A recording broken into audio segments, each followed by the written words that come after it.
So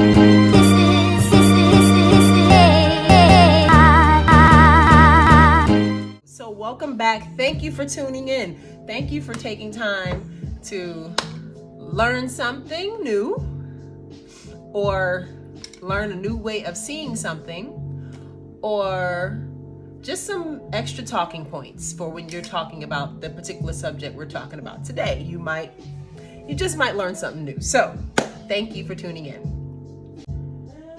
Today's topic is Dck Appointments. You'll find that when I talk, I never talk about whether or not something is good or bad. I will never say that Dck Appointments are bad, or something is bad, or something is good. I'll always speak in terms of what works, what doesn't work, what works for me, what doesn't work for me. So let's start there. There was a time that I would make Dck Appointments. When I was dating, I would have a lineup of gentlemen that I had in my phone, in my life. Obviously, their numbers are in my phone. But anyway, they're in my life, not just in my phone. That I could choose from if I needed some sexual attention. And it worked for me. I wouldn't explicitly say to them, oh, I'm making a Dck Appointment, what's up? No, I would just, I have my way of speaking to a person. The same way I would call a person up and say, let's go to dinner, is the same way I would call the gentleman up to say, hey, what you up to? What we doing later? Whatever I need to say to get the point across, he gets the point that it's a booty call. Like, back in the day, my parents' days, it used to be called a booty call. Now for this generation, it's a Dck Appointment. So with that, now that most of you are hip to what I'm discussing today, I used to make those calls because I wasn't in a consistent relationship at the time. So it was very easy for me to set those appointments up. Now, you may be thinking, is it considered a Dck Appointment if I'm in a relationship, be it married or you're dating someone, you are exclusively dating someone, and you hit them up and it's for that? Yes, that's considered a Dck Appointment too.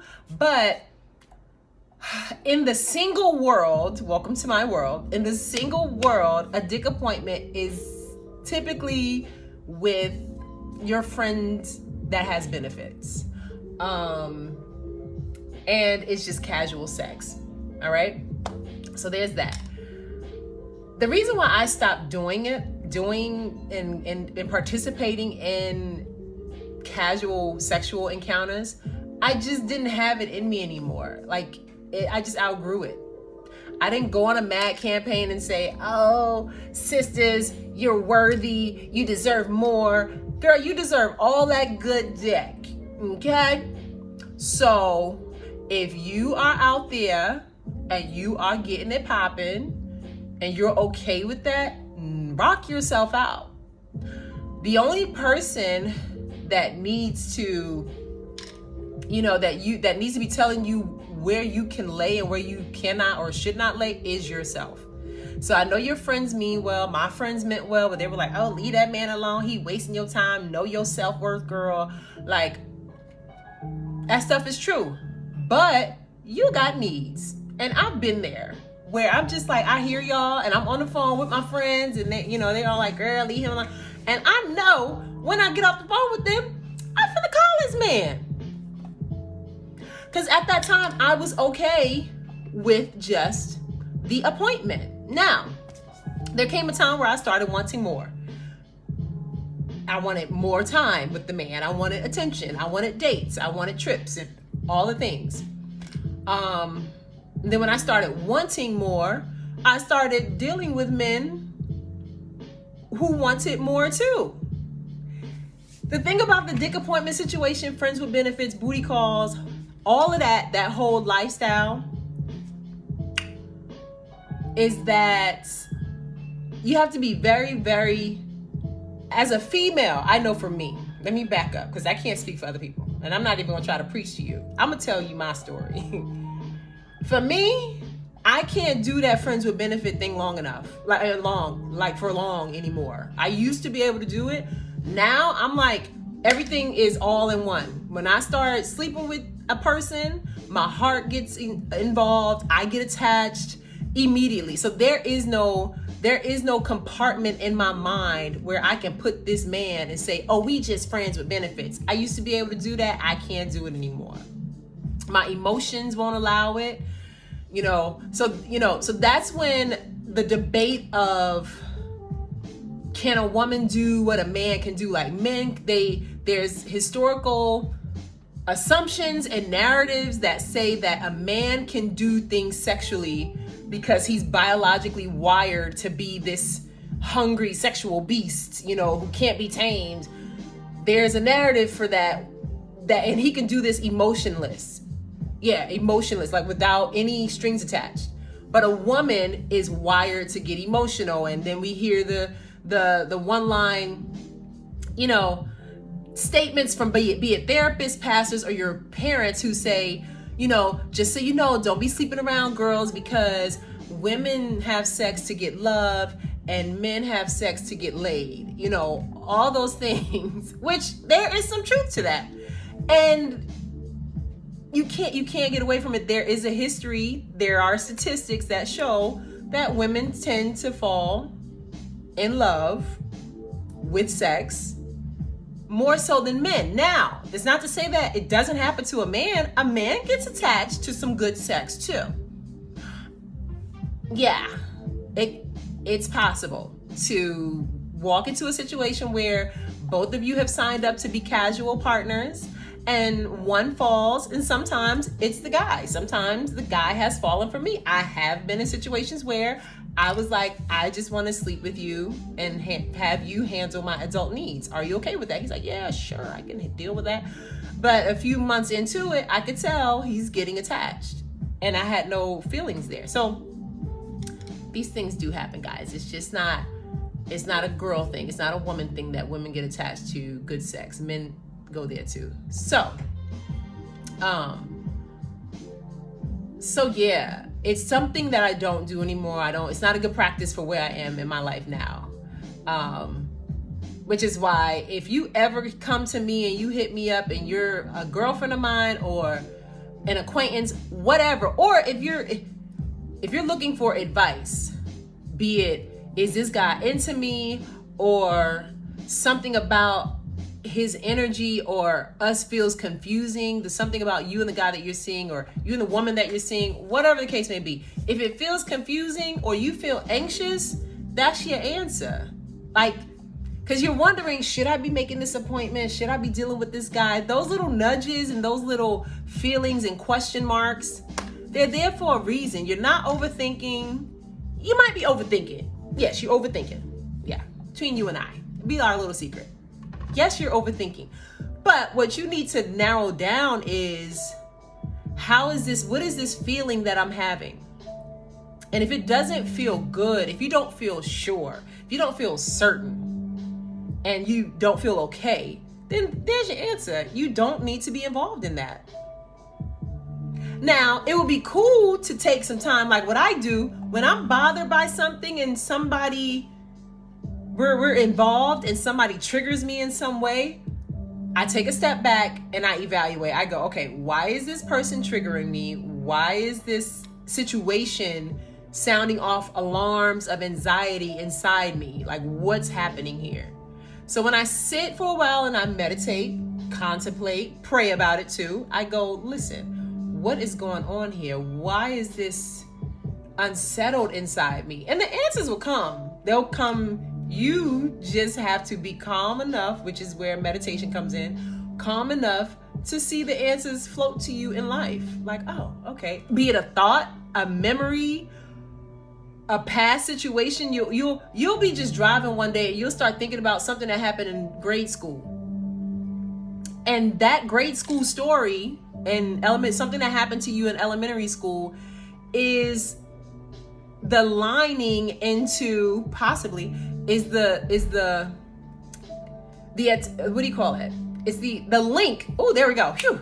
It's the link into why you're nervous about what's going on in the relationship or the situation that you're dealing with.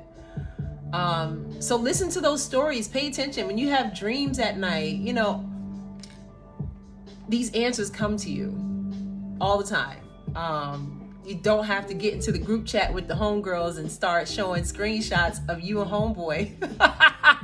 If you want to do that, rock yourself out. But you have all the answers that you need.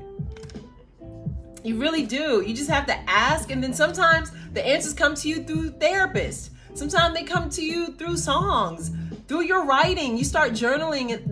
And the reason why I speak so eloquently and strongly about these things is because I'm experiencing it. I go through all of that. Where I get into a situation, I'm trying to date, I'm trying to get to know somebody, and they're triggering me or scaring the hell out of me, and I'm like, what is scaring me about this? And it may take a day to get the answer from me. Sometimes it takes a month, sometimes it takes years.